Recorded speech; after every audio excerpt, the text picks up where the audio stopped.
नमस्कार बच्चों, मैं असीम कुमार चौबे, लेक्चरर, भारत सेवक समाज, इंटर कॉलेज हथियर वाराणसी। बच्चों, आज मैं आप लोगों को कक्षा 12 के प्रोज सेक्शन का पहला chapter A girl with A basket explain करने जा रहा हूं। इसके लिए ज़रूरी है कि आप अपना टेक्स्ट बुक अपने सामने रखें और जब मैं आपको एक्सप्लेन करूं, आपको उसके भावार्थ बताऊं, तो आप उनके शब्दों को ध्यान से सुने। जो मीनिंग्स आपको समझ न आती हों उनको आप नोट करें, कुछ शब्दों को रिमार्क करें और आवश्यकता पड़ने पर यदि आपके मन में कोई सवाल है, कोई प्रश्न है, तो आप मुझसे उन सवालों को पूछें। इनके साथ साथ मैं आपको विलियम सी डगलस, जिन्होंने इस एसे को लिखा है, इस निबंध को लिखा है, उनके विषय में भी बताऊंगा। उनके भारत आने के कारणों के विषय में भी बताऊंगा, जिससे कि आपको इस चैप्टर की पूरी जानकारी हो और इस चैप्टर से, इस पाठ से हमें सीख क्या मिलती है, ये भी हम अच्छी तरह से जानें।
बच्चों देखिए, class 12 prose chapter first a girl with basket, written by sir William C Douglas. तो बच्चों, मैं आपको बताना चाहता हूं, ए गर्ल विथ बास्केट का मतलब होता है टोकरी के साथ एक लड़की। यह एक सामान्य सी कहानी नहीं है, बल्कि एक शिक्षाप्रद निबंध है जिसे विलियम सी डगलस ने लिखा है। तो सबसे पहले हम ये जानें कि विलियम सी डगलस कौन थे और इस निबंध को लिखने के पीछे उनका उद्देश्य क्या था, किन कारणों से उन्होंने ये लिखा, इन सब के पीछे क्या रहस्य है। तो बच्चों, मैं आपको बताना चाहता हूं कि विलियम सी डगलस अमेरिका का एक रिटायर्ड सुप्रीम कोर्ट का जज था। उसे भारत से बहुत लगाव था और वह भारत तब आया जब भारत स्वतंत्रता से मात्र 3 वर्ष ही बाद अपने को पुनः खड़ा करने का प्रयास कर रहा था। William C Douglas was a retired जज of supreme court of USA. He came to India after got India freedom in 1947, and Mr. Douglas came to India in 1950. he much loved to Indian people and Indian culture.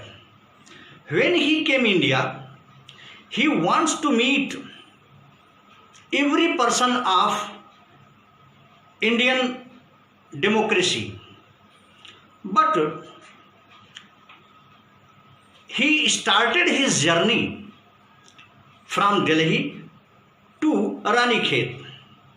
Ranikhet is a mountain region now in Uttarakhand.